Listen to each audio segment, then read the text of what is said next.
Selamat datang di channel Simar Imam. Sembari mendengarkan tinggalkan like dan komentarnya bosku. Jangan lupa pasang headset kalian. Siapkan kopi dan camilan. Lupakan pahitnya kehidupan. Mari kita dengarkan sambil rebahan. Bab 701. Chen Feng dan Jing Sui diundang kembali ke ruang teh, dan sikap Poison Guanyin menjadi lebih ramah. Saat ini, ada tumpukan uang tunai 100.000 yuan di atas meja. Chen Feng, kepala pelayan yang hebat, mengumpulkan uang itu tanpa ragu-ragu. Sambil mengumpulkannya, dia berkata sambil tersenyum, saya tidak tahu berapa banyak uang yang akan diberikan Nona Tang Ying kepada kita jika kita menyembuhkan racun Sui Jizang dari pemimpin klan Tangba. Saya pikir pesanan medis bernilai ribuan dolar, tapi tidak ada angka spesifik. Sedangkan untuk akting, setelah karakternya sudah ditetapkan, dia harus tampil ekstrim dalam hal keserakahan akan uang. Poison Guanyin mengangguk dalam diam, tidak mempedulikan uang sama sekali. Selama dia bisa menyelamatkan saudaranya, dia tidak akan ragu untuk mengeluarkan lebih banyak uang. Dia tersenyum dan berkata, Tuan Chang Sui, jangan khawatir tentang ini. Hadiahnya adalah uang tunai 10 juta. Saya ingin tahu apakah Tuan Chang Sui puas. Angka ini merupakan angka astronomi bagi banyak dokter swasta yang bepergian keliling dunia. 10 juta. Chen Feng terkekeh dan berkata, oke, kalau begitu, sepakat. Sejujurnya, jumlah uang ini cukup tinggi. Tang Jing mengayunkan kakinya ke samping dan berkata, uang ini tidak mudah didapat. Jika disembuhkan, kamu dapat mengambil 10 juta. Jika tidak dapat disembuhkan, simpanlah dan beri saya 5 anak. Dia selalu menganggap pria penggerutu uang ini sangat menarik. Karena menarik, ini juga merupakan pilihan yang baik untuk mengambilnya kembali dan memiliki anak.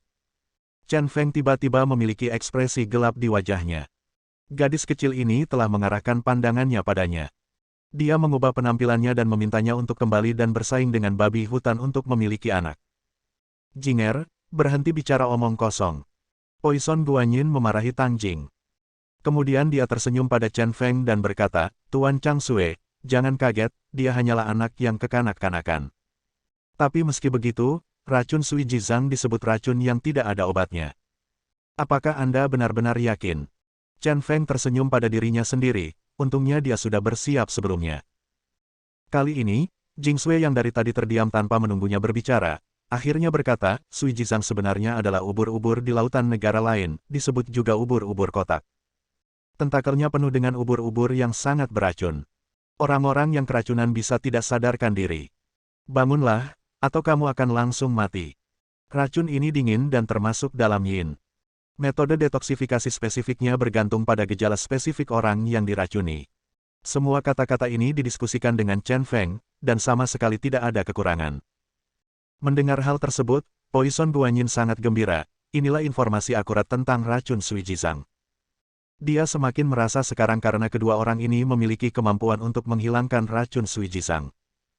Chen Feng melanjutkan apa yang dikatakan Jing Sui, lalu di mana pemimpin sekte Tangba sekarang? Bisakah Anda mengirim seseorang ke sini agar saya dan kakak perempuan saya dapat memeriksanya?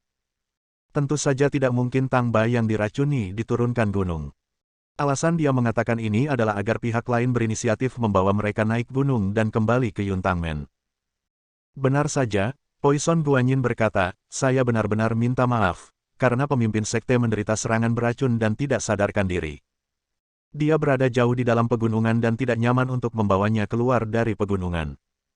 Saya ingin untuk lihat apakah ini nyaman bagi kalian berdua. Bagaimana kalau kalian ikut dengan kami ke pegunungan? Setelah mengatakan ini, dia menatap Chen Feng dan Jing Sui dengan mata penuh semangat. Ini. Chen Feng berpura-pura ragu, tapi hatinya dipenuhi dengan kegembiraan. Langkah pertama ini berjalan sangat lancar. Saat dia hendak berbicara, dia mendengar suara polos Tang Jing berkata, ayo pergi ke sana. Menyenangkan sekali di pegunungan. Tetangga saya tinggal bersama 3 monyet, 2 terenggiling, dan sekelompok serigala liar. Menyenangkan sekali. Oleh ngomong-ngomong, ada juga babi hutan yang sangat menyebalkan, selalu menggangguku. Babi hutan itu baru saja melahirkan 4 ekor babi hutan kecil, dan mereka sangat sombong. Dia selalu menganggap Chen Feng menyenangkan, jadi dia dengan tegas mengundang Chen Feng naik gunung. Chen Feng tidak bisa berkata-kata. Kekacauan ini mengganggu pemikirannya. Dia berpura-pura berpikir lama, dan akhirnya sepertinya sudah mengambil keputusan. Dia menamparkan meja dan berkata, baiklah, kalau begitu kami akan menemanimu mendaki gunung. Ini bukan untuk uang, tapi terutama untuk menyelamatkan orang. Kata-kata ini sangat salah sehingga Tang Jing menutup mulutnya dan tertawa, dan tawa seperti lonceng bergema di ruangan itu. Usai berdiskusi, mereka berempat memutuskan untuk segera berangkat menuju gerbang Yuntang. Setelah singgah sebentar di paviliun Qianxun, Poison Guanyin menemukan mobil bisnis yang luas. Dikendarai oleh wanita berbaju hijau dari paviliun Qianxun, kelompok beranggotakan 5 orang itu langsung menuju jalur sabuk kedua. Setelah itu masuk ke Rongchang Expressway, lalu lewati Duen Expressway, lalu naik Nanhua Line untuk masuk ke Huaxia Panda Avenue. Setelah melewati beberapa terowongan, tiba-tiba kami berjalan menuju jalan desa. Banyak liku-liku, jalannya sempit, dan sudah berupa tanah sepi. Namun, ketika saya tiba-tiba melihat ke atas, saya dapat melihat sebuah gunung besar, berkumpul di bawah langit biru, menjulang tinggi. Mendekati kaki gunung, sebuah desa akhirnya muncul. Namun, rumah-rumah tersebut jarang dan tidak teratur, hanya berisi belasan keluarga. Chen Feng melihat lebih dekat dan sedikit mengernyit. Desa ini sedikit menarik, puluhan rumah tangga yang tampak tak kasat mata sebenarnya ditata menurut tatanan Kimen Dunjia Tiongkok. Dengan begitu, ketika orang luar masuk ke desa, mereka tidak akan pernah luput dari pandangan puluhan rumah tangga tersebut. Saat saya penasaran, mobil berhenti di pintu masuk desa. Ini dia. Poison Guanyin yang sedang beristirahat dengan mata tertutup, membuka matanya dan keluar dari mobil terlebih dahulu. Jing Sui mengikutinya dari dekat, keluar dari mobil, segera menopang pohon tua, membuka kerudungnya, dan muntah. Chen Feng mengambil sebotol air, menepuk punggung Jing Sui, dan bertanya dengan prihatin, "Kakak senior, kamu baik-baik saja?" Jing Sui menggelengkan kepalanya, meminum air dan berkumur sebelum dia merasa lega. Perjalanan 5 jam hampir merenggut nyawanya. Mabuk perjalanan adalah sesuatu yang membuatnya sengsara. Tang Jing, yang tingginya hanya sekitar 1,5 meter, melompat ke Jing Sui dengan tangan di belakang punggungnya. Melihat Jing Sui merasa tidak enak badan, dia memiringkan kepalanya dan berkata sambil tersenyum, "Mabuk perjalanan sangat menyakitkan. Cara terbaik adalah dengan menjatuhkanmu dan kemudian menghidupkanmu kembali ketika kamu sampai di tujuan. Dengan cara ini, kamu tidak perlu melalui proses yang menyakitkan." Mendengar ini, jika bukan karena wajah polos pihak lain, Chen Feng pasti ingin membuat boneka porselen jahat ini pingsan. Apakah ini bahasa manusia? Oke, kita sudah lama bepergian dan belum makan di siang hari. Ayo pergi ke desa dan makan. Du Guanyin melihat ke dalam desa dan berkata kepada Chen Feng dan yang lainnya. Chen Feng membantu Jing Sui bangun, dan mereka berlima berjalan menuju desa. Segera setelah kami sampai di pintu masuk desa, seorang lelaki tua dengan pipa di mulutnya datang dengan terhuyung-huyung. Ketika lelaki tua itu melihat Poison Guanyin, dia sangat gembira dan menyapanya dengan senyuman, "Master Spiritual Medium. Nona Jinger juga telah kembali." Saya bertanya-tanya, siapakah dua orang asing ini? Saat dia berbicara, dia memandang Chen Feng dan Jing Sui dengan waspada. Chen Feng diam-diam berpikir bahwa lelaki tua ini dapat menamai media psikis Tang Jing dalam satu tarikan napas, jadi dia sepertinya berasal dari Sekte Yuntang. Mungkin desa dengan formasi tersembunyi ini adalah milik Sekte Yuntang. Kepala desa Ye, keduanya adalah ahli yang jinger dan saya minta untuk kembali dan mengobati racun Master Sekte. Sesuai aturan lama, Anda pergi menyiapkan makanan dan menyiapkan tempat untuk kami menginap malam ini. Kami akan pergi ke Sekte Yuntang besok pagi. Tak perlu dikatakan lagi, status media spiritual adalah yang kedua setelah Master Sekte di seluruh Sekte Yuntang. Kepala desa Ye sering mengangguk, yang dianggap menerima perintah. Saat dia hendak pergi, dia tiba-tiba menoleh kembali ke Du Guanyin dan berkata, "Guru medium spiritual, kebetulan ada tamu terhormat yang kebetulan sedang beristirahat di desa dan berencana pergi ke Yuntang Men besok." Bab 702. Desa ini bernama Ye Jiachun, total ada 18 keluarga, semuanya bermarga Ye. Orang tua tadi adalah kepala desa Ye Tonga. Letak geografis di sini juga aneh, di balik hamparan pegunungan yang belum diketahui. Setelah bertanya pada Poison Guanyin, saya mengetahui bahwa tempat ini tidak jauh dari Gunung Siguniang yang terkenal itu. Kawasan pegunungan ini juga seharusnya menjadi tempat yang indah, namun karena reputasi Gunung Siguniang, pemandangan di sini benar-benar menyita perhatian. Tidak hanya itu, cuacanya berkabut sepanjang tahun dan pegunungannya terjal serta berbahaya sehingga tidak cocok untuk didaki wisatawan. Oleh karena itu, tanpa pembangunan, ia menjadi semakin sepi dan kurang terkenal. Selain penduduk setempat, hampir tidak ada orang luar. Dan desa ini merupakan pos terdepan di mana kekuatan Sekte Yuntang berkembang. Seluruh desa adalah murid luar dari Sekte Yuntang, memantau orang luar tersebut dengan tujuan yang tidak diketahui. Ye Tonga pantas menjadi kepala desa, dan keluarganya sangat mewah. Pintunya terlihat tidak mencolok, tetapi begitu Anda membuka pintu besi besar berwarna merah, mata Anda tiba-tiba berbinar. Rumah pertanian khas dengan bangunan 2 lantai di halaman belakang. Namun dekorasinya sangat megah, dengan lampu gantung, sofa kulit, dan halaman kecil dengan koridor, layaknya villa kecil. Begitu rombongan memasuki halaman, Ye Tonga menyuruh wanita di rumah untuk menyiapkan makanan. Ada sebuah paviliun kecil di halaman dengan meja bundar besar di dalamnya. Ye Tonga langsung membawa beberapa orang ke paviliun, menuangkan air panas untuk membuat teh, dan berkata, semuanya, tunggu sebentar, makanannya akan siap sebentar lagi. Poison Guanyin berkata dengan nada tidak senang, Kepala Desa Ye, dari siapa kamu mengetahui hal ini? Kamu sebenarnya bertindak sembarangan di depanku. Siapa yang ada di sini dan mengapa kamu tidak membiarkan dia keluar menemuiku? Mungkinkah itu menjadi bahwa dia ada di Yuntangmen? Apakah statusmu lebih tinggi dariku? Mendengar ini, Ye Tonga tiba-tiba panik dan melambaikan tangannya dengan cepat. Dia tidak mampu menyinggung media spiritual. Dia dengan cepat menjelaskan, Tuan, Cenayang, harap tenang. Saya akan memanggil para tamu sekarang juga. Jangan marah, Cenayang.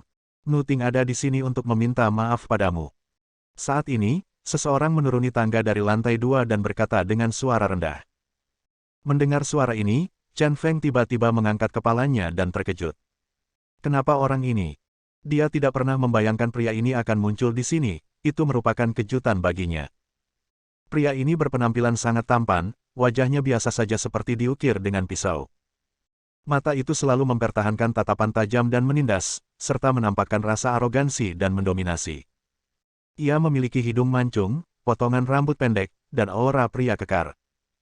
Mengenakan jaket hitam, bahunya yang bidang menahan seluruh pakaiannya, ia memiliki sosok yang kuat dan tinggi, dengan tinggi 1,85 meter, seperti model tanggo berjalan. Pemuda bernama Zheng Nuting ini adalah generasi ketiga dari keluarga Zheng dari 3 keluarga besar di Yanjing, dan dia adalah yang paling menonjol di antara generasi ketiga. Ketika orang ini berada di Yanjing, dia adalah musuh bebuyutan Chen Feng dan bahkan mengejar Bai Xian. Karena Bai Xian menolaknya, dia berduel dengan Chen Feng. Dalam duel tersebut, di tepi danau liar di luar istana musim panas lama, 2 remaja yang baru berusia 17 tahun bertarung sengit hingga kedua belah pihak terluka. Zheng Nuting menyelamatkannya selama 3 hari, dan Chen Feng menyelamatkannya selama 2 hari. Pada titik ini, keduanya sudah lama tidak dapat dipisahkan satu sama lain, bertengkar secara terang-terangan dan sembunyi-sembunyi. Pertengkaran keduanya tidak berakhir sampai keluarga Zheng mengirim Zheng Nuting untuk belajar ke luar negeri karena alasan yang tidak diketahui. 3 tahun lalu, Zheng Nuting tiba-tiba kembali ke Tiongkok, dan hal pertama yang dia lakukan adalah menantang Chen Feng berduel lagi. Di tepi danau liar yang sama, pertempuran mengejutkan terjadi. Banyak pesolek di Yanjing saat itu yang menyaksikan pertempuran ini. Pada akhirnya, Chen Feng menang dengan sedikit keunggulan. Menurut legenda, Chen Feng yang menjadi juara juga memenangkan sesuatu yang sangat berharga dari Zheng Nuting. Pertempuran itulah yang menetapkan status absolut Chen Feng di antara generasi ketiga Yanjing. Namun tidak lama kemudian, insiden darah surgawi terjadi, dan Chen Feng jatuh dari altar. Dalam insiden Tianshui, keluarga Zheng adalah orang yang paling banyak menginjak-injak Chen Feng, dan secara tidak langsung membunuh Yan. Dapat dikatakan bahwa kebencian Chen Feng terhadap keluarga Zheng adalah kebencian darah. Zheng Nuting, kenapa kamu ada di sini? Poison Guanyin jelas terkejut dengan kedatangan Zheng Nuting. Zheng Nuting berjalan ke tengah halaman, memasukkan tangannya ke dalam saku, matanya menyapu Chen Feng, lalu berkata, Kaisar Tanglah yang mengundang saya ke sini. Mengenai apa yang terjadi, aku tidak bisa memberitahunya sekarang. Tidak. Chen Feng diam-diam bertanya-tanya dan menjadi semakin bingung. Belum lagi siapa Kaisar Tang, tapi dia pasti berasal dari Sekte Yuntang. Sebagai anggota klan Yuntang, mengapa Anda mengundang Zheng Nuting untuk datang ke klan Yuntang? Hal ini sangat aneh. Awalnya, klan Yuntang bentrok dengan Qin Meng di Sikin, dan diketahui bahwa orang di balik klan Yuntang adalah Luo Longtao dari keluarga Luo. Artinya klan Yuntang ada hubungannya dengan keluarga Luo. Di dunia sekuler, keluarga Luo sedang membuka jalan bagi klan Yuntang. Namun kini orang-orang dari keluarga Zheng tiba-tiba muncul di Yuntangmen, mungkinkah keluarga Zheng juga ada hubungannya dengan Yuntangmen? Tidak peduli seberapa kuat sekte Yuntang, paling banyak itu adalah sekte rahasia yang tersembunyi. Dibandingkan dengan kekuatan sekuler keluarga Zheng atau keluarga Luo, masih terdapat kesenjangan yang besar. Bagaimana klan Yuntang bisa mempengaruhi 2 dari 3 keluarga besar di Yanjing? Poison Guanyin mengangguk. Meskipun dia curiga, dia tidak terlalu memikirkannya dan berkata, Kaisar Tang sedang mencarimu, mungkin ada sesuatu yang penting. Kalau begitu, kebetulan kita akan pergi ke gerbang Yuntang bersama besok. Kalau begitu jangan ganggu aku, gunakan saja perlahan. Zheng Nuting mengangguk sedikit, berbalik dan naik ke atas. Zheng Nuting ini, meskipun dia tampan dan gagah, memiliki wajah yang tegas dan tidak menarik sama sekali. Dia seperti beruang yang kutemui di gunung terakhir kali, dengan tampilan yang garang. Tang Jing memiringkan kepalanya dan tersenyum. Poison Guanyin memelototi Tang Jing dan berkata, jika kamu tidak tahu cara berbicara, kurangi bicaranya. Pemuda ini adalah orang yang luar biasa. Tang Jing mengerutkan bibirnya dan mendengus tidak puas. Chen Feng mengalihkan pandangannya sedikit dan mengambil kesempatan untuk bertanya, siapa dia? Jika nama belakangnya bukan Tang, dia seharusnya tidak berasal dari sekte Yuntang. Poison Guanyin mengangguk dan berkata dengan acuh tak acuh, iya, dia bukan dari sekte Yuntang. Sulit untuk mengeluarkan apapun dari mulut Poison Guanyin, jadi Chen Feng tidak bertanya lagi. Setelah beberapa saat, makanan disajikan, dan beberapa permainan terasa cukup lezat. Sambil bersenang-senang, seorang gadis kecil berumur 4 atau 5 tahun sedang bermain riang di halaman dengan kincir angin kecil yang terbuat dari kertas. Chen Feng hampir selesai makan dan berlari untuk bermain-main dengan gadis kecil itu. Keduanya bersenang-senang bermain. Ketika mereka berlari ke gerbang dan menghindari Poison Guanyin dan Tang Jing, Chen Feng tiba-tiba bertanya kepada gadis kecil itu, beritahu paman, siapa pria besar berpakaian hitam di lantai 2? Kapan dia datang ke rumahmu? Gadis kecil itu terkikik dan berkata, paman datang ke sini pada siang hari. Paman berpakaian hitam datang ke sini beberapa hari yang lalu. Apakah dia datang ke sini beberapa hari yang lalu? Mendengar ini, Chen Feng langsung menyipitkan matanya. Bab 703. Setelah makan malam, waktu sudah menunjukkan pukul 5. Kali ini enak, bahkan makan malam pun terselamatkan. Rumah Ye Tonga didekorasi dengan sangat bagus. Chen Feng dan Jing Sui diatur dalam satu ruangan di lantai 2, dengan 2 tempat tidur dan kamar mandi terpisah. Tanpa tali, Jing Sui benar-benar tidak bisa tidur, jadi dia hanya duduk bersila di tempat tidur dan memejamkan mata dalam meditasi. Chen Feng, sebaliknya, sedang berbaring dengan nyaman di tempat tidur empuk, kepalanya berputar cepat. Kemunculan Zheng Nuting sungguh di luar dugaan. Perjalanan melalui perairan berlumpur Yuntangmen ini semakin dalam dan semakin rumit. Saya belum pergi ke Yanjing, tapi perlahan-lahan saya berhubungan dengan 3 orang di Yanjing. Tampaknya pertandingan terakhir ini akan segera dimulai. Waktu berlalu begitu cepat, sudah lewat jam 8, dan seluruh desa tiba-tiba menjadi gelap. Hanya ada sedikit cahaya dan bayangan, saling memantulkan dengan bintang di langit.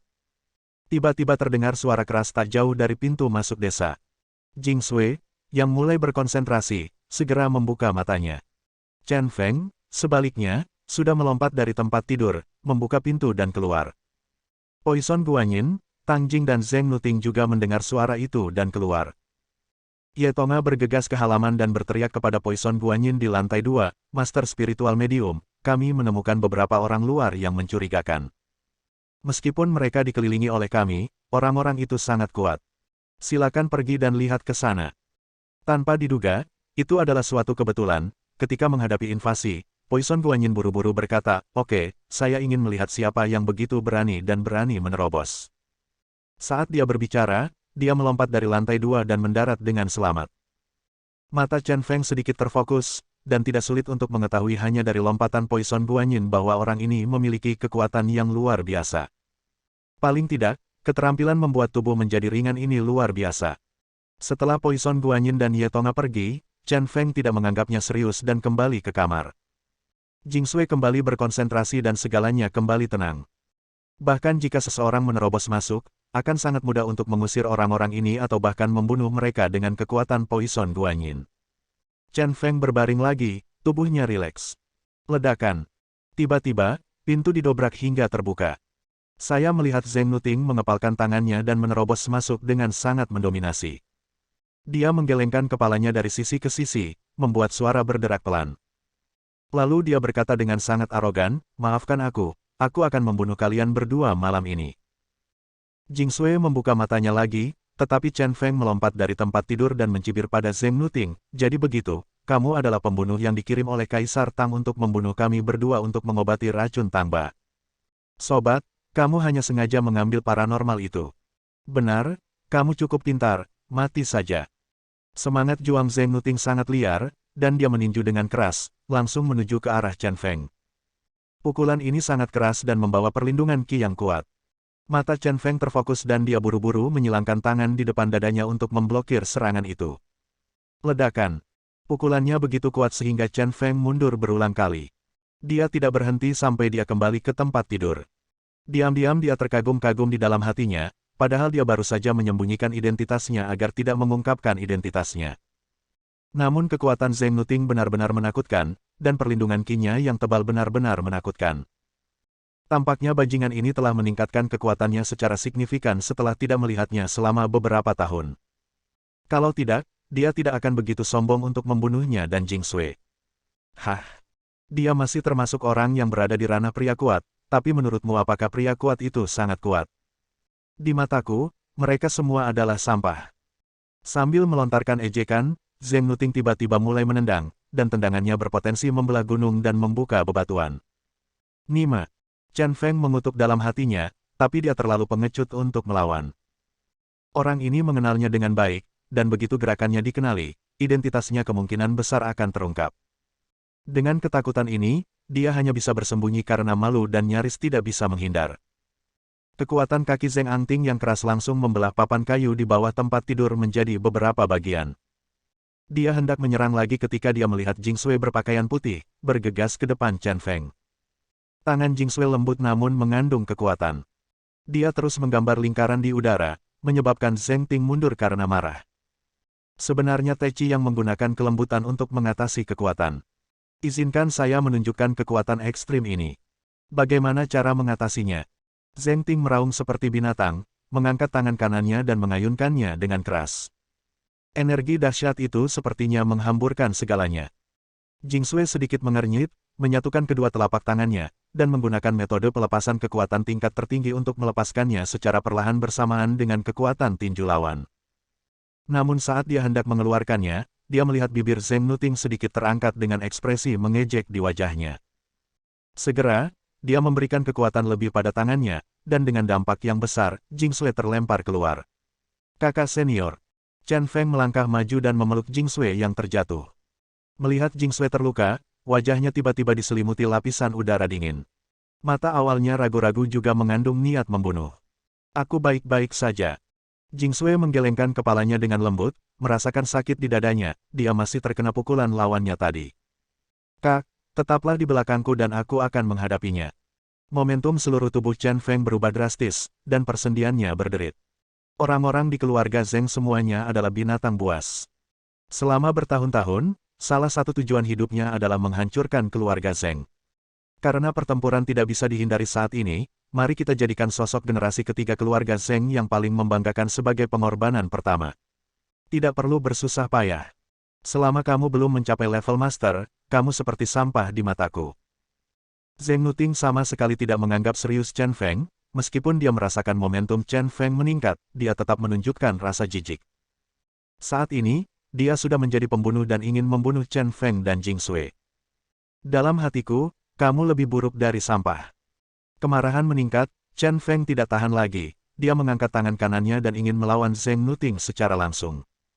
Dia tahu bahwa yang dibanggakan Zheng Nuting adalah tinjunya yang ganas. Hari ini, dia akan menghancurkan tinju ini. Oke, bagus sekali, aku akan membunuhmu dengan satu pukulan dan memberitahumu berapa jaraknya, kekuatan 2 kali lipat.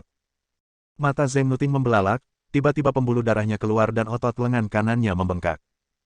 Seluruh lengan kanan tampak jauh lebih tebal dibandingkan lengan kiri. Chen Feng diam-diam berpikir, dia belum pernah melihat orang ini menggunakan gerakan ini sebelumnya, tapi dia benar-benar mempelajari gerakan yang aneh. Meski dia berpikir begitu, dia tetap tidak menyerang dan tetap meninju. Ledakan. Tabrakan. Tabrakan sengit. Angin gelap bertiup kencang, nafas teror, kebuntuan yang hebat. 2 detik kemudian, Zheng Nuting mundur selangkah. Adapun Chen Feng, dia mundur 3 langkah. Kali ini, jelas bahwa Chen Feng berada dalam posisi yang dirugikan. Chen Feng mau tidak mau diam-diam berpikir bahwa pukulan tadi hanyalah serangan tinju agar tidak mengungkapkan identitasnya sepenuhnya. Kekuatan beruang yang marah tidak ditambahkan, jadi lebih rendah. Saya harus mengatakan, orang ini sangat kuat sekarang. Kamu sudah sangat kuat jika kamu bisa menangkap tinjuku dengan kekuatan 2 kali lipat. Sayang sekali kamu belum menjadi lawanku. Aku akan mengambil nyawamu. Meski merasakan kekuatan Chen Feng, Zheng Nuting tidak menyerah. Karena tidak ada satupun kartu trufnya yang tidak berguna. Jika digunakan pasti akan membunuh 2 orang ini. Namun saat dia hendak memulai lagi, tiba-tiba terdengar suara seruling yang aneh. Suara serulingnya aneh dan musiknya tidak selaras, namun memiliki daya tarik yang aneh. Saat ini, tiba-tiba terdengar suara dari jendela. Beberapa orang melihat ke samping dan melihat 2 orang tewas dengan darah di kepala, anggota badan kaku dan berbunyi klik tergeletak di jendela. Salah satu dari mereka separuh wajahnya sudah busuk, dan yang lainnya bahkan kehilangan bola matanya. Hanya 2 orang menakutkan, seperti tokek, yang merangkak masuk melalui jendela. Bab 704. Astaga, apa-apaan ini? Kamu Tonga. Adegan yang tiba-tiba dan menakutkan ini mengejutkan Chen Feng. Yang lebih mengejutkannya adalah di antara 2 orang mati yang tampak seperti zombie jahat, yang matanya hilang sebenarnya adalah kepala desa Yetonga. Wajah orang lain berlumuran darah dan daging. Meski separuh wajahnya hancur, namun dari pakaiannya dan sisa wajahnya, samar-samar terlihat bahwa orang tersebut adalah wanita berbaju hijau yang mengemudikannya. Kedua orang ini jelas sudah mati, tulang mereka berderit, anggota tubuh mereka terus-menerus berputar ke depan dan ke belakang, dan mereka melakukan beberapa gerakan yang luar biasa. Seperti tokek atau laba-laba, ia merangkak masuk melalui jendela. Kakak, hati-hati. Chen Feng melindungi Jing Sui di belakangnya. Malam ini, itu hanyalah film hantu yang imersif. Bagaimanapun juga Jing Sui adalah seorang gadis, dia hanya takut pada 2 hantu ini, menakuti Jing Sui. Tapi dia jelas-jelas terlalu khawatir. Dalam adegan ini, Jing Sui bertindak sangat tenang, tanpa sedikit pun rasa takut atau panik. Pada saat ini, suara seruling yang aneh tiba-tiba berubah nadanya. Kedua orang ini sebenarnya bergegas menuju Zheng Nuting seperti binatang buas. Targetnya bukan dirinya dan kakak perempuannya, Chen Feng akhirnya menghela nafas lega. Racun zombie Miao Jiang. Aku tidak menyangka hal seperti itu ada. Zheng Nuting bergumam, tapi mencibir pada objek yang masuk. Dia mengayunkan tinjunya dengan dominan dan langsung menghempaskan mereka berdua. Kekuatannya begitu besar sehingga kepala Yetongan berubah bentuk, sehingga tidak bisa dikenali. Wanita berbaju hijau itu bahkan lebih sengsara, seluruh rahangnya patah. Namun kedua orang ini sudah menjadi mayat, rasa sakitnya sudah lama hilang, meski begitu hancur, mereka berbalik dan menerkam mereka. Hah, tidak bisakah aku mengalahkanmu sampai mati? Lalu aku akan menghajarmu sampai menjadi sampah. Disiksa oleh 2 orang mati, Zheng Nuting bersusah payah dan sudah marah. Dia bernapas diam-diam dan berkonsentrasi pada tinjunya. Segera setelah itu, terjadi adegan yang sangat berdarah. Chen Feng mulai menonton pertunjukannya, Zheng Nuting ini benar-benar orang yang kejam, setiap kali ada mayat datang, dia akan memukulinya, dan setiap kali dia menjadi lebih kejam. Setelah 5 atau 6 putaran, kedua mayat itu benar-benar tidak dapat dikenali lagi, membuatnya tak tertahankan untuk melihatnya. Saat itu, suara seruling berhenti. Mayat yang sudah dimutilasi itu tiba-tiba jatuh seolah-olah kehilangan seluruh kekuatannya. Berbaring di tanah, tidak bergerak. Saya melihat sekelompok serangga kecil berwarna hitam merangkak keluar dari lubang mulut, hidung dan telinga kedua mayat tersebut. Mereka berkumpul dan merangkak ke pintu kamar. Saya melihat Poison Guanyin memegang seruling hitam dan Tang Jing dengan senyuman di wajahnya, berdiri di depan pintu. Dan serangga hitam kecil itu merangkak di sepanjang kaki Poison Guanyin, memanjat tubuhnya, dan menghilang ke dalam lengan bajunya. Zheng Nuting, apakah kamu terlalu berani untuk memanfaatkanku? Beranikah kamu mempermainkanku? Aku mengundang kedua orang ini kembali untuk mengobati racun Master Sekte, tapi kamu membunuh mereka. Percaya atau tidak, aku bisa membiarkanmu dan orang-orang di depanmu sama seperti kepala desa Ye. Wajah Du Guanyin muram dan dia berkata dengan dingin. Awalnya, Chen Feng memberitahunya bahwa Zheng Nuting akan menyakiti mereka, tapi dia masih meragukannya. Di luar dugaan, Zheng Nuting justru berani mengambil tindakan dan menggunakan strategi memancing harimau menjauh dari gunung untuk menipu dirinya terlebih dahulu. Tidak ada keraguan bahwa Zheng Nuting dipanggil oleh Kaisar Tang. Kaisar Tang ini benar-benar melanggar hukum. Sekarang sepertinya keracunan Tang Ba juga disebabkan oleh binatang ini. Namun yang membuatnya semakin kesal adalah kendali Kaisar Tang atas klan Yuntang telah melampaui ekspektasinya. Dia tidak hanya bisa mengundang Zheng Nuting, tapi dia juga menguasai desa Yejia. Xiao Qing, pelayan terdekatnya, juga diam-diam menyampaikan kabar tersebut kepada Kaisar Tang. Ye Tonga dulu disukai oleh Tang Ba, tapi sekarang dia benar-benar membantu Kaisar Tang. Dan Xiao Qing telah bersamanya selama 5 tahun. Akan sangat disayangkan jika kedua pengkhianat ini mati. Miao Jiang Zombie Poison, saya benar-benar tidak menyangka akan ada seseorang di dunia ini yang bisa menggunakan metode jahat seperti itu.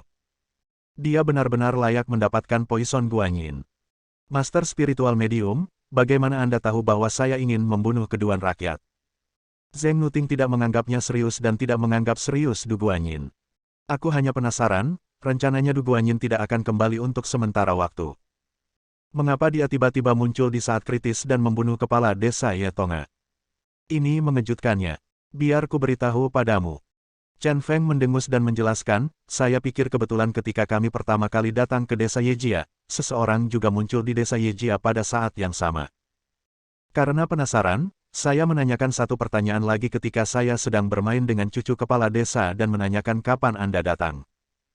Gadis kecil itu memberitahuku bahwa kamu datang pada siang hari, tetapi kamu datang sekali beberapa hari yang lalu. Yejiachun adalah tempat transit untuk masuk dan keluar Yuntangmen. Kamu datang ke sini beberapa hari yang lalu, dan tidak normal jika kamu muncul lagi sekarang.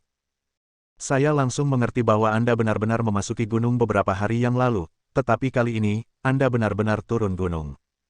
Kamu berbohong kepada kami. Kamu pasti datang ke sini dengan niat buruk. Kamu ingin membunuhku dan kakak perempuanku, dan mencegah kami naik gunung untuk menyembuhkan Master Klan Tang Ba. Saya akan memberitahu media psikis tentang tebakan saya. Media psikis memiliki wawasan ekstra.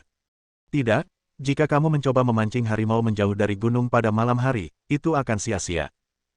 Alasan kenapa aku bertanya pada gadis kecil itu saat itu adalah karena aku hanya merasa kemunculan Zheng Nuting terlalu kebetulan. Namun ketika dia mengetahui bahwa Zheng Nuting telah datang beberapa hari yang lalu, dia langsung mengerti bahwa Zheng Nuting telah turun gunung, dan secara kebetulan, dia hanya ingin membunuhnya dan kakak perempuannya. Alasannya tentu saja untuk mencegah mereka naik gunung untuk merawat Tang Ba. Setelah Anda menyelesaikan masalah, Anda telah menemukan semuanya. Wanita berbaju hijau yang mengantar mereka sebenarnya sedang menyampaikan berita tentang Du Guanyin dan Tang Jing kepada Yuntangmen. Ketika mereka mengetahui bahwa seseorang benar-benar dapat menyembuhkan racun Sui Jizang, seseorang di sekte Yuntang tidak ingin Tang Ba disembuhkan, jadi mereka menjadi pembunuh. Zheng Nuting kebetulan menjadi tamu di Yuntangmen. Ia diperintahkan turun gunung dan menunggu di desa Yejia, bersiap untuk membunuhnya dan kakak perempuannya untuk menghindari masalah di masa depan. Sekarang berspekulasi bahwa orang di sekte Yuntang yang tidak ingin Tang Ba bangun adalah pria bernama Tang Huang, Kaisar Tang. Saya ingat sebelum Tang Hao meninggal, dia sangat memuji orang ini. Keinginan Tang Hao terpenuhi. Dia dan Kaisar Tang belum bertemu, tetapi mereka sudah bertarung tanpa sadar. Tapi sejujurnya, Tang Huang tidak akan membicarakannya untuk saat ini. Racun Guanyin ini benar-benar beracun. Menurut Zheng Nuting, racun zombie apa yang digunakan? Tapi kemampuan mengendalikan orang mati dengan sekumpulan serangga kecil benar-benar merusak pandangan dunianya. Saya pikir dia juga orang yang telah bepergian ke seluruh dunia dan berpikir dia berpengetahuan luas, tapi dia juga terkejut dengan metode yang tidak masuk akal ini. Guanyin beracun ini sangat kejam. Meskipun Ye Tonga dicurigai bersama-sama menipu Poison Guanyin, dan wanita di Xingyi juga bertindak sebagai pengkhianat, dia benar-benar karakter yang kejam dengan membunuh mereka berdua dengan begitu kejam dan memanipulasi tubuh mereka. Ini benar-benar berbeda dari Du Guanyin yang berhati-hati saat itu di Paviliun Qiansun. Aku tidak menyangka akan ada orang pintar yang datang, tapi orang pintar selalu membuat orang merasa kesal. Zheng Nuting merasakan bayangan mantan Chen Feng dalam Chen Feng yang menyamar. Tata letak dan kesimpulan yang merasa benar seperti itu hanyalah sikapnya yang paling menyebalkan. Dalam bahasa China, Huang berarti kaisar, Du berarti racun poison. Semoga paham ceritanya bosku. Bab 705. Zheng Nuting, demi Zheng Rong, keluar dari sini, jika tidak, aku akan membiarkanmu mati tanpa bagian tubuh apapun. Aura dominan Poison Guanyin terungkap, dan di bawah temperamen gelapnya, berbagai racun keluar dari lengan bajunya. Pada saat itu, dia benar-benar menjadi Raja Racun dan Dewi Pengasih Racun yang menakutkan. Aura Poison Guanyin sangat mencengangkan, bahkan membuat Zheng Nuting ketakutan. Wajahnya jelek, tapi matanya tetap sombong, dengan aura liar dan mendominasi yang meremehkan semua orang. Jika dia benar-benar bertarung langsung dengan Poison Guanyin, siapa yang akan hidup dan siapa yang akan mati masih belum jelas. Tapi itu tidak layak dilakukan sekarang. Awalnya, dia hanya membantu Kaisar Tang, bukan urusannya sendiri. Memikirkan hal ini, dia mendengus dingin dan berkata, Master Spiritual Medium, saya telah banyak menyinggung perasaan Anda kali ini. Saya hanya perlu mengingatkan Anda bahwa beberapa orang sudah mati. Apakah Anda harus melawan tren dan melibatkan diri? Setelah dia selesai berbicara, dia menegakkan tubuhnya, mengangkat kepalanya, dan pergi dengan arogan. Saat saya menaiki tangga, terdengar suara, ledakan, dan pagar besi pembatas tangga bengkok dengan satu tangan. Langkah ini tentu saja merupakan cara untuk melampiaskan amarah. Meskipun Du Guanyin tidak bergerak, kemarahan di wajahnya sudah sangat besar. Dia berbisik dengan getir, mereka semua adalah orang-orang yang tidak tahu berterima kasih dan memalukan. Itu tidak masuk akal dan tidak masuk akal. Dengan teriakan nyaring, energi gelap di tubuhnya menjadi lebih khusyuk. Semua racun sepertinya merasakan kemarahan tuannya, dan mereka juga mengeluarkan suara pelan pada Poison Guanyin. Serangan mendadak ini membuat Chen Feng merasakan betapa tidak harmonisnya Sekte Yuntang. Setelah hal seperti itu terjadi, beberapa orang tidak berniat untuk tidur dan duduk di pendopo di halaman. Kematian Ye Tonga membuat istri, anak, dan cucunya terjerumus ke dalam kesedihan yang tiada habisnya. Tak hanya itu, beberapa di antaranya juga ditangkap warga desa lainnya. Penduduk desa ini semuanya berasal dari klan Yuntang, meskipun dipimpin oleh Ye Tonga, mereka juga menuruti perkataan Du Guanyin. Karena identitas Du Guanyin jauh lebih tinggi dibandingkan Ye Tongan. Itu adalah keberadaan kedua setelah Master Sekte. Meskipun Chen Feng bukan orang suci, dia tetap tidak tega melihat gadis kecil itu menangis. Dia berkata kepada Du Guanyin, Nona Tang Ying, bencana hari ini disebabkan oleh Ye Tongan sendiri, tapi tidak perlu melibatkan keluarganya. Sejak saat itu, dia harus bergantung pada Chen Feng dan Jing Sui untuk merawat Tangba. Du Guanyin menatap Chen Feng dan berkata kepada bawahannya, usir orang-orang ini keluar dari desa Yejia. Jika mereka berani membocorkan rahasia desa Yejia, mereka akan dibunuh tanpa ampun. Setelah menerima perintah, bawahannya membawa keluarga Ye Tonga keluar halaman. Desa yang bising perlahan kembali tenang. Chen Feng berpura-pura khawatir dan berkata, Nona Tang Ying, Anda dan saya sama-sama memahami bahwa Zheng Nuting muncul hanya untuk membunuh saya dan kakak perempuan saya. Tampaknya ada orang di Sekte Yuntang yang tidak menginginkan kami menyembuhkan pemimpin Sekte Tangba.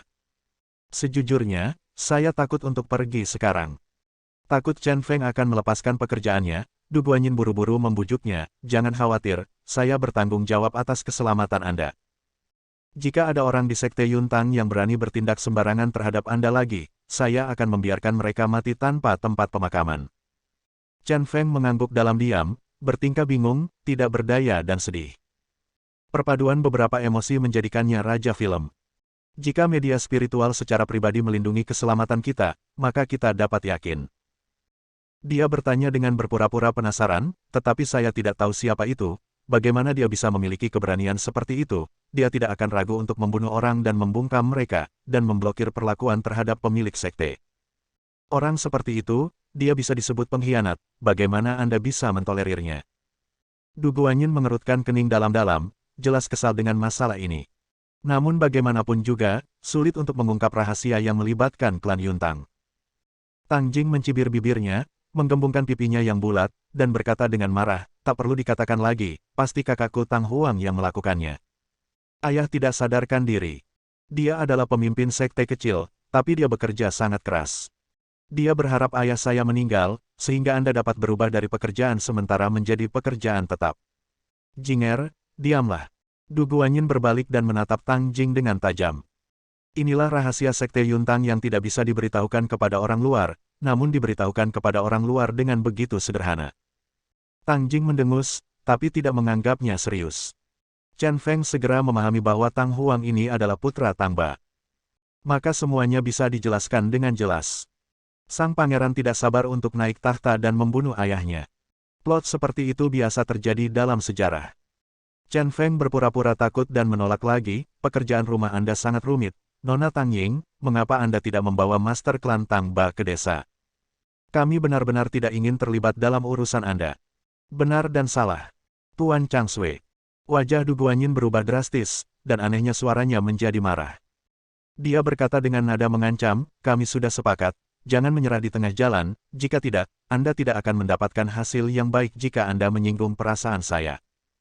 Singkatnya, saya akan menjaga Anda tetap aman dan memberi Anda uang, dan Anda akan menyembuhkan racun untuk pemimpin sekte. Tidak ada ruang untuk penyesalan dalam masalah ini. Juga, satu-satunya cara untuk menyembuhkan Master Sekte adalah dengan naik gunung, apakah kamu mengerti? Seekor ular berkepala tombak berwarna hitam pekat tiba-tiba muncul dari lengan Poison Guanyin. Kepalanya berdebar kencang, dan dia mendesis pada Chen Feng, penuh permusuhan. Oke, saya mengerti. Chen Feng melambaikan tangannya dan berkata dengan ekspresi sedih di wajahnya, ketika Master Sekte Tang Ba telah disembuhkan, tolong antar saya dan kakak perempuan saya turun gunung dengan selamat. Kami tidak ingin menghasilkan uang. Tidak ada bunga kehidupan. Tentu. Wajah Du Guanyin akhirnya sedikit rileks. Ular ujung tombak juga menarik tubuhnya ke dalam lengan Poison Guanyin. Setelah berjuang lama, hari sudah hampir tengah malam. Mereka berempat akhirnya kembali ke kamar masing-masing, bersiap untuk istirahat. Kamar Chen Feng dan Jing Sui terkontaminasi darah Ye Tonga dan Xiao Qing, dan tempat tidurnya ditendang hingga berkeping-keping, sehingga mereka harus pindah ke kamar tempat Zheng Nuting awalnya tinggal. Kamar ini cukup luas, namun sayangnya hanya memiliki satu tempat tidur. Setelah Chen Feng berbaring, Jing Sui duduk di ujung tempat tidur, menyilangkan kaki dan bermeditasi. Chen Feng berkata tanpa daya, saudari, tolong berbaring, tidak nyaman sekali duduk di sana. Aku bersumpah tidak akan melakukan apapun, tidak menyentuhmu, dan tidur nyenyak. Segera setelah saya selesai berbicara, saya tiba-tiba merasa bahwa saya telah mengucapkan kata-kata kotor dari orang-orang di seluruh negeri. Jing Sui kemudian membuka matanya dan berkata dengan sederhana, tempat tidurnya terlalu empuk, aneh, aku tidak bisa tidur.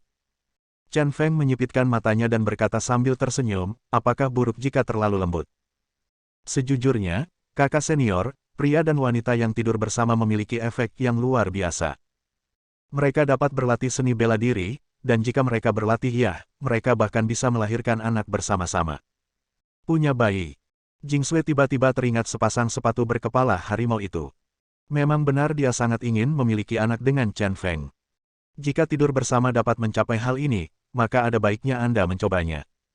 Setelah banyak pertimbangan, dia akhirnya berbaring. Tapi aku tidak berani bergerak, merasakan perasaan yang luar biasa ini. Chen Feng tersenyum pahit dan menggelengkan kepalanya, menutupi Jing Sui dengan selimut tanpa pikiran asing. Aku kasihan pada diriku sendiri, aku punya syarat untuk menjadi bajingan, tapi aku tidak bisa mengalahkan bajingan ini. Tutup mata Anda dan segera tertidur. Jing Sui tiba-tiba membuka matanya dan bergumam, tentu saja, kamu bisa berlatih kungfu, jika tidak, mengapa pikiranku berputar dan detak jantungku begitu cepat? Bersambung. Nantikan bab selanjutnya bosku.